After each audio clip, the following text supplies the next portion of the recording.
이스라엘의 왕이 되었습니다. 이스라엘의 왕이 되는 그 과정 속에 참 어렵고 힘들었지만 어렵고 힘든 그 과정의 배경에는 바로 사울가의 사람들로 인해서 그렇게 그 마음이 어렵고 힘이 들었습니다. 이제 그 해야 할 일이 무엇이 있을까요? 그것은 이제 왕권을 견실하게 튼튼하게 세워나가는 것 하나밖에 없습니다. 왕권을 확실하게 견고하게 세우기 위해서는 어떻게 해야 할까요? 자기 자신을 힘들게 어렵게 했던 그 사울왕과 어쩌면 잠재적인 자기에게 도전이 되는 그 모든 것들을 제거하는 것이 가장 좋은 방법이 아니겠습니까? 자, 그런데 오늘 본문의 말씀에 봤더니 다윗은 그렇게 하지 않았습니다. 자기에게 걸림돌이 되고 자기에게 앞으로 대적이 될 만한 그 모든 잠재력, 그것을 제거하는 것이 아니라 도리어 사울가의 남은 사람이 얼마나 되느냐, 그렇게 물었던 것은 그들을 죽이기 위해서가 아니라 그들을 살리기 위해서인 것입니다. 사람들은 일반적으로 자기의 정적이 되었던 모든 것, 생각만 해도 지긋지긋한 것, 보기만 봐도 깜짝 놀랄 만한 그 모든 것은 아예 싹이라도 싹둑 잘라버리는 것이 당연한 모습이지만은, 그러나 다윗은 그렇게 하지를 않았다는 것입니다. 자, 이제 그렇게 이야기를 했더니 다윗이 사울에게는 시바 종이라고 하는 한 사람이 있습니다. 그 종을 불렀습니다. 자, 사울가에 남은 사람이 있느냐? 여러분, 죽이기 위해서가 아니라 살리기 위해서라고 말씀을 드렸죠. 아마 시바가 그렇게 불리움을 받았을 때는 그는 굉장히 두려워했을 것입니다. 이제 올 것이 왔구나. 다윗이 왕권을 잡았으니. 자, 그런데 시바가 어렵게 힘들게 말을 합니다. 예, 있습니다.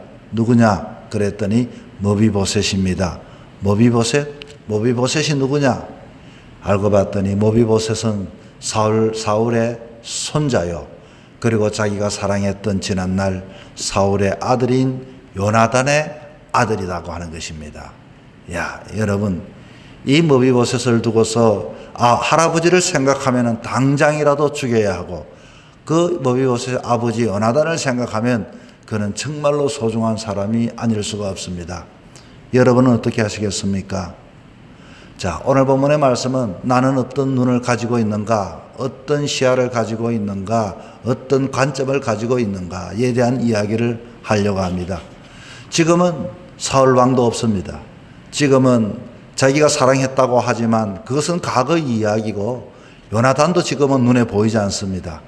오로지 사울가의 그 피가 흐르는, 그리고 한때는 자기를 아주 형제처럼 사랑했던 요나단의 그 아들, 그리고 그 손자가 모비보셋이 다윗 앞에 있습니다. 여러분, 살려야 합니까? 아니면 죽여야 합니까? 그런데 이 다윗은 모비보셋을 불렀습니다. 그리고 오늘 본문의 말씀에 뭐라고 이야기합니까? 9장 7절 말씀 제가 읽습니다. 다윗이 그에게 이르되 무서워하지 말라. 내가 반드시 너 아버지 요나단으로 말미암아 네게 은총을 베풀리라. 내가 내 할아버지 사울의 모든 밭을 다 네게 도로 주겠고, 또 너는 항상 내 상에서 떡을 먹을지니라 하니. 자, 이 다윗의 말을 들어보니까 실제적으로 이 모비보셋이 다윗 앞에 딱 왔을 때는 굉장히 많이 두려워하고 무서워했다고 하는 것을 알 수가 있습니다. 뭐라고 말합니까? 본문에 봤더니 무서워하지 말라. 얼마나 떨었겠습니까? 얼마나 앞으로 이 왕의 입에서 어떤 이야기가 내려질까? 그런데 이 다윗이 모비보셋을 보면서 무서워하지 마라. 내가 반드시 너 아비 요나단을 인하여 너에게 은총을 베풀리라.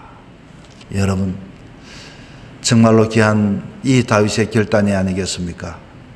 이 양다리를 절던 모비보셋은 다윗으로 인하여 편안한 인생을 보내게 되어졌습니다. 우리 인간은 누구든지 양면성을 가지고 있습니다. 좋은 부분도 있고 나쁜 부분도 있습니다. 사람을 평가할 때는 내 마음이 좋을 때는 그 사람도 좋게 보여지지만, 내 마음이 힘들면 어떠한 사람도 그 사람의 과거의 나쁜 부분을 보게 되어지는 것입니다. 문제는 내가 어떤 눈으로 그 사람을 보느냐에 달려져 있는 것입니다. 하나님의 사람들은 할 수만 있다면 우리는 예수님의 눈을 닮아야 합니다. 예수님께서는 길 가가던 병자들을 만났을 때 어떻게 보았습니까? 긍휼히 여기시고 불쌍히 여기시고 예수님의 시선은 늘 언제나 살리는 시선이었습니다. 예수님의 그 눈빛은 늘 언제나 인자한 눈빛이었습니다. 우리가 이 세상의 삶을 살아가면서 사람들은 눈은 마음의 등불이라고 말을 하고 있습니다. 사람을 가만히 보면 그 눈을 보면은 정말로 눈을 가만히 보면은 살기에 찬 눈이 있고 그 눈을 보면은 아무리 악한 사람이라 그 눈을 가만히 보면은 정말로 그 눈이 그렇게 아름다울 수가 없습니다. 우리는 여러분 어떤 눈을 가져야 할까요? 우리들은 이 세상을 바라보면서 견제하고 시기하고 눈치 보는 눈이 아니라 정말로 이 세상을 불쌍히 일 수 있는 마음을 가지는 그런 눈을 가져야 합니다. 한 사람 한 사람을 바라보면서 내 누이처럼 바라보아야 하고 내 부모처럼 바라보아야 하고 내 형제처럼 바라보아야 하고 내가 저 사람을 품을 수 있는 살리는 그와 같은 마음을 가지고 바라볼 때 우리들의 눈은 선한 눈이 되어지고 우리들의 눈은 예수님의 눈을 닮아갈 수가 있게 되는 것입니다. 하나님은 누구보다도 우리의 약함과 우리의 연약함을 보게 되옵니다. 그래서 하나님은 우리를 사랑하십니다. 부부와도 마찬가지입니다. 부부와 자식과도 마찬가지입니다. 사람을 만날 때 눈을 먼저 보게 되어집니다. 살기가 가득한 눈인가?